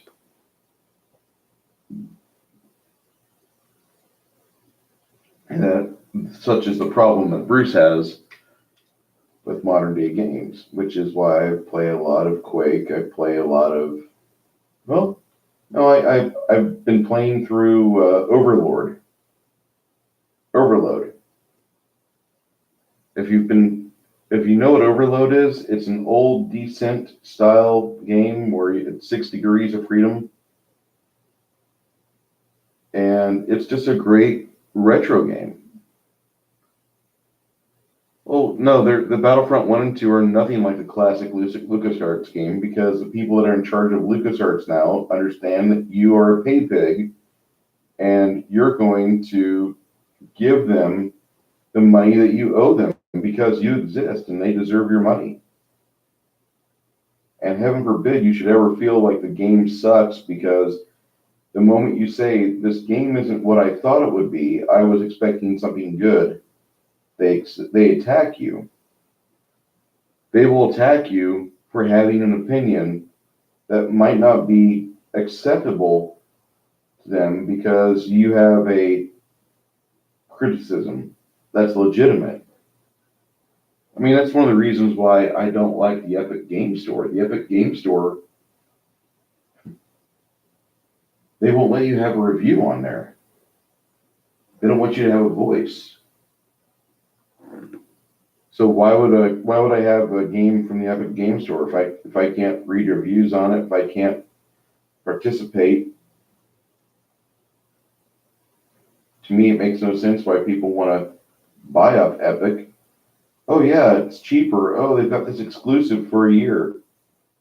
That doesn't empower me at all in any way. I can wait for 2 or 3 or 5 years for the game to come out that I want to play. And that's exactly what I'll do. I'm waiting on Kingdom Come to go on sale.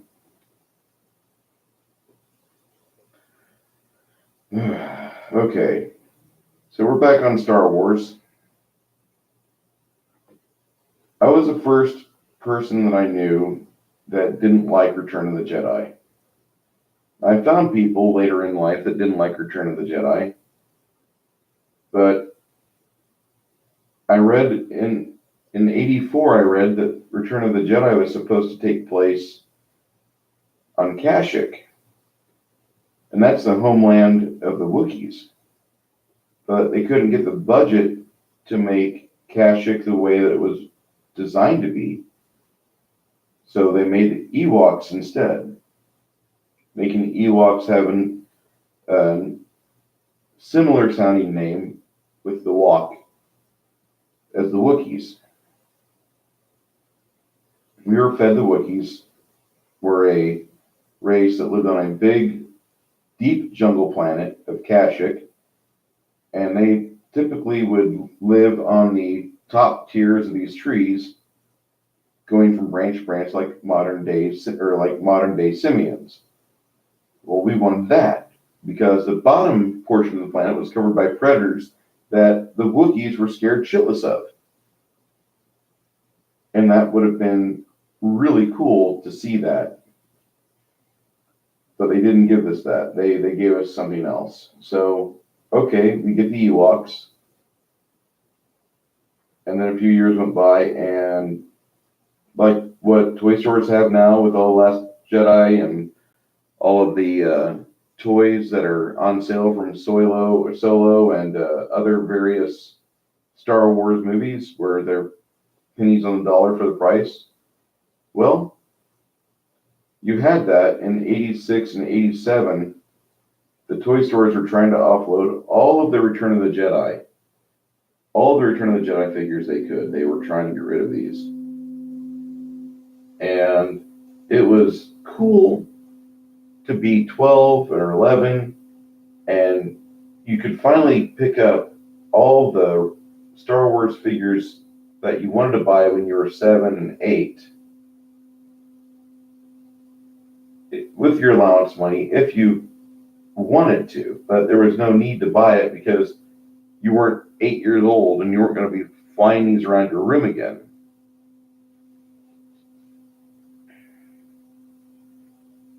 Well, no, episode 8, The Last Jedi, they did silence Mark Hamill.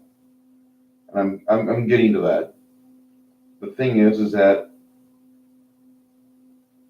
in 87, all these toys were going on sale, bigly. They were on sale. They were on clearance. You could go to the store, and if you wanted to, you could buy them, or you could just pass that on up for the new things that were big. And I couldn't tell you what was big in 86, 87 because I wasn't buying anything at that time. I was a young preteen, and I was just trying to figure out a way to tell my parents that I wasn't failing all my classes in middle school, that I was not a good student. I didn't learn the way they were teaching me. So that is what it is. In 88, I was at a convention with Nichelle Nichols. Sorry, I'm in episode 10. You get the numbers mixed up. You're right, it was episode 8. You get the numbers mixed up since episode 4 came out before episode 1. And that's a technique called in media res, in the middle of things. But I met Nichelle Nichols at a Star Trek convention. I saw 15 people dressed up like the original series, another 7 people dressed up like they were in the Next Generation. And Nichelle Nichols was really nice. She was a sweetheart. She answered all the questions that was filtered to her that day. I don't remember anybody being a creep at the convention. I don't remember anybody super hot either, which is sad because I was 13 at the time and I was a bundle of hormones more than I am now. But I was in the vendor area and I had saved up money because I like to do lawn work because it meant I could afford to buy stuff that I wanted. Oh, I know what I was buying a lot of. I was buying Commodore 64 software. So I had like $30 with me. And this guy was selling D&D books. I'm like, oh, that's cool. I'd love to play, but my parents think it's satanic. And we started talking about science fiction stuff. And he's like, well, I got Star Trek. And I'm like, oh, that looks cool. He's like, but what we play all the time is Star Wars. And that was where I fell in love with role-playing. In 1988, I bought the West End Games role-playing game for tabletop play. It was a die-6 system. And if there's ever been a more pivotal moment in my life where I realized I knew how I wanted to spend my free time, that would have been the iconic moment. The guy gave me the rundown of how the game played, of what you needed to do. And I had it in my head that I wanted to be the guy directing the action. I wanted to be the game master, the referee. And I bought this hardcover book, this really awesome hardcover book for Star Wars, the RPG. And Fantasy Flight Games just re-released it here in 2018 and still on shelves all across the nation. Very simple system, the D6 system. Well, I bought that and I loved it. And I found out that they had stuff for this RPG. And you could go out and buy more books and adventures, and they had source books. And I had a new purpose in my hobby life, which in the 80s, all I had was school and church. But I knew I wanted to play this game more often. And I knew that I had to be able to find the availability to do that. And so every time I had a chance to buy something new for my RPG hobby, I did. And the RPG for Star Wars was probably one of the most logically set up games that I'd ever seen. from a narrative standpoint. Now, mind you, it did punish you. If you did evil things, especially if you were a Jedi, the referee or the dungeon master would basically get your character per the rules. Your character was his now. So it forced you into playing what most tabletop people call a paladin. And mind you, that's not bad because Star Wars it told you this is a game about heroes. And it wanted you to play the good guys. You were against a stacked deck. The Empire was broadening its power, and it was set in the time between the Empire and Return of the Jedi. But if there was ever a more iconic game for tabletop use, I've not seen it. Star Wars was great, and I fell in love with that game system. And then Timothy Zahn picked up the RPG books in the late 80s, like what the rest of us did, because he had written a lot of books at the time. He was knocking books down left and right, and he was a acclaimed science fiction author.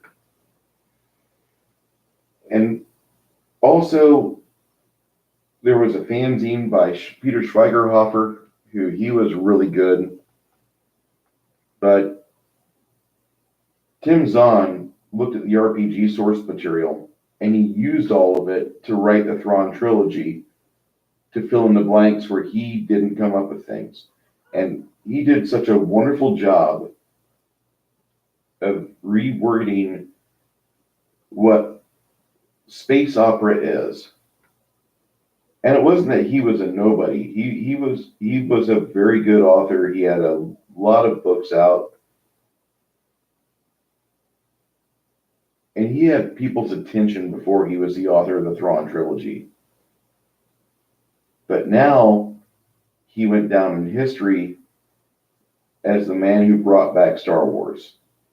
New York Times review said, "This book will reinvigorate your love for the Star Wars name because it brings back all the high adventure, all the drama, all the action, and all the wonder of Star Wars."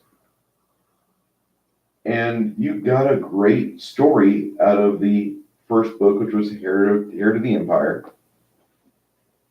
And ever since then, I was really happy with my purchase because of the fact that I had bought a book that it predated the Thrawn trilogy, and there was things in the Thrawn trilogy my dad and others didn't know about, but I did because I knew the source material. I knew the source material that Zahn looked at, and I loved it. And we were suddenly the cool kids because we knew what he was talking about. Star Trek Adventures was one of my favorite RPGs. I also liked the Cyberpunk 2020 game. I'm wondering what they will do with Cyberpunk 2077.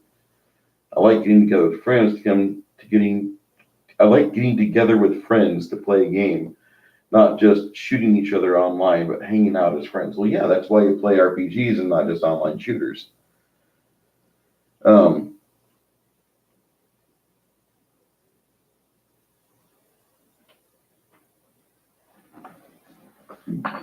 There's a lot of good Star Trek out there.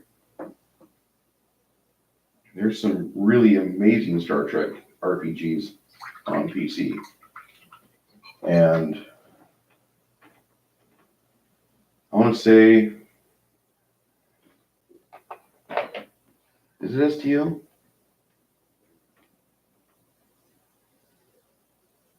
Yeah. Yeah. Are you a member of Star Trek Online?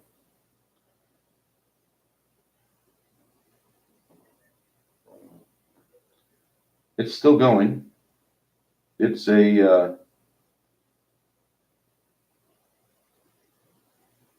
it does have a little bit of flight, a little bit of FPS work, but oh, you play as a Star Trek captain. Okay. David, I have to end the stream. I have to take a shit. I apologize. You're hearing me fart right now. Sorry. Anyway, and that's the power of coffee. But I'm gonna have to get off here for a bit because I need to sit up, stretch, need to do some exercises, and need not be such a fat miniatures painter. Working together on it. We're getting it almost done. All right. But I'm going to go to, can you do me a favor and drop a link to your channel in the chat? And I will check you out here while I'm on the toilet. I apologize for using such ribald language, but I have to use the bathroom. So I'm going to end the stream. For those of you that watch this later, I am going to keep this up on my main channel because that's what I do. You have 2 hours and 5 minutes of me having a conversation with David. David, we get to become friends on YouTube. Wouldn't mind doing hangouts. I hate having to text. I don't know how you feel about that, but if you'd rather text, that's fine. If you'd rather have me just do it, Google Hangouts with you, that'd be great. Either way. Anyway, other people that view this later on, I hope you have yourselves a great day. Badass. We'll have to do that. Put a link to your channel in chat and in comments if you could, then, David. I really appreciate that. I have to get going. I do apologize. But if you like this video, for those of you that later do watch this, this is an unplanned conversation with a friend of mine or a fan, if you like. But do like, share, and subscribe. For those that want to see the further adventures of my work, we have a lot of Pathfinder game chronicles from our live streams we have. You'll see them being upwards of 4 hours, approaching 9 and 10 hours for some of them. Now I've been putting the dates on them as much as I can, and here soon I'll be setting up a playlist for that. David of the Romulan Star Empire, I thank you so much for this wonderful chat and this good conversation. Yes, I want to show that. Awesome. Copy link address. You guys have yourselves a great day. David, have yourself a good time. And if you can, check out that movie Prospect. I think you probably will like that. And if you haven't watched The Expanse yet, it's on Amazon Prime, I know. But if you don't have Amazon Prime as of yet, that is a fantastic show. The Expanse is worth the price of Amazon Prime.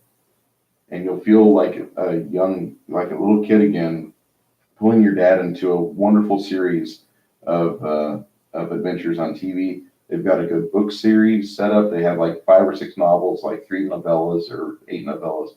It's ridiculous. Yes, do that.